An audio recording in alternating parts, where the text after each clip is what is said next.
जय भीम दोस्तों, आज की इस वीडियो बहुत ही खास होने वाली है। तो आखिर क्यों बाबा साहेब ने सामने की तरफ उंगली का इशारा करते थे। बाबा साहेब डॉक्टर भीमराव अंबेडकर की महान की मूर्ति में इशारा करती उंगली का महत्व क्या है, आइए समझते हैं। तो आजकल भारत रत्न डॉक्टर भीमराव अंबेडकर की ये फोटो सोशल मीडिया से लेकर इलेक्ट्रॉनिक मीडिया में दिखाई जा रही है। आखिर इसी फोटो का उपयोग प्रचार प्रसार में क्यों किया जा रहा है, तो आइए जानते हैं हम इस एक कहानी के माध्यम से।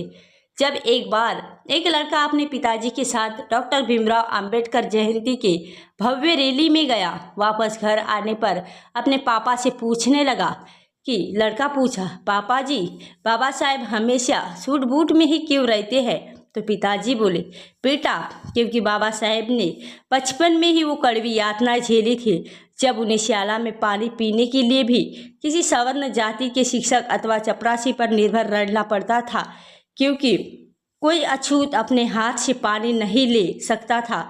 जब वे पढ़ लिख कर भारत वापस आए तब भी स्थिति वैसी ही थी। तब जाकर उन्होंने भारत में समाज सुधार का कार्य किया। उन्हें लगता था कि मेरा समाज भी अच्छे कपड़े पहने, यदि मैं सूट बूट में रहूँगा तो मेरा समाज मुझसे प्रेरणा लेकर और मुझे आदर्श मानकर खुद भी सूट बूट पहनेगा। लड़का बोला, ठीक है पिताजी, आज से मैं भी सूट बूट में ही रहूँगा। लड़का बोला, अच्छा पिताजी, बाबा साहेब की जेब में हमेशा पेन क्यों रहता था। पिताजी बोले, बहुत अच्छा प्रश्न पूछा बेटा। कलम होने का मतलब है शिक्षित होना ही सबसे जरूरी काम है। अरे वो सिर्फ कलम ही नहीं, पीड़ितों या शोषित लोगों की गुलामी में मुक्त करने का वो आधुनिक तलवार है। उसी कलम से बाबा साहेब ने आगे चलकर भारतीय संविधान लिखा।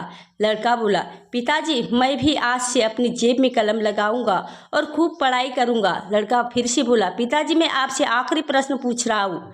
तो प्रश्न क्या है? क्या बाबा साहेब ने उंगली कहाँ दिखाई और उनके हाथ में कौन सी किताब है?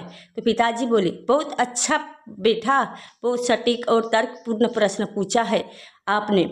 बेटा, उनके हाथ में जो किताब है उसका नाम है भारतीय संविधान। इस संविधान से भारत देश चलता है और इसी संविधान से सभी को समानता, स्वतंत्रता और न्याय बंधुत्व का बल मिलता है। आजकल भारत रत्न डॉक्टर भीमराव अंबेडकर की ये फोटो सोशल मीडिया से लेकर इलेक्ट्रॉनिक मीडिया और प्रिंट मीडिया से दिखाई जा रही है। आखिर इसी फोटो का उपयोग प्रचार प्रसार के माध्यम में क्यों किया जा रहा है? क्योंकि इसी फोटो में बाबा साहेब उंगली ऊपर है। बाबा साहेब ने कभी भी उंगली ऊपर नहीं दिखाई। ये तो भ्रामक प्रचार करने वाले सामूहिक कारस्तानी है जो इस फोटो को प्रचारित कर रहे हैं।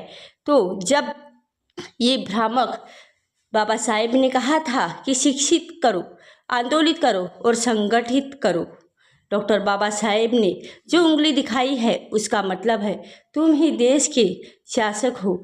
जाओ, पहले इस संविधान में दिए अपने कर्तव्य और अधिकार को जानो और फिर अपने से योग्य व्यक्ति को संसद भेजो और आपके हक और अधिकारों को उठा सकूं। अगर इसी संविधान को सही मायने में अमल में लाना है तो योग्य लोग संसद में आने चाहिए। वही उंगली से ये संबोधन करते हैं कि अपने भले के लिए स्कूल, कॉलेज और संसद में जाओ। लड़का बोला, ठीक है, धन्यवाद पिताजी, मैं भी बाबा साहेब के विचारों पर चलूंगा और इस देश का शासनकर्ता जमात बनकर बहुत आगे ले जाऊंगा।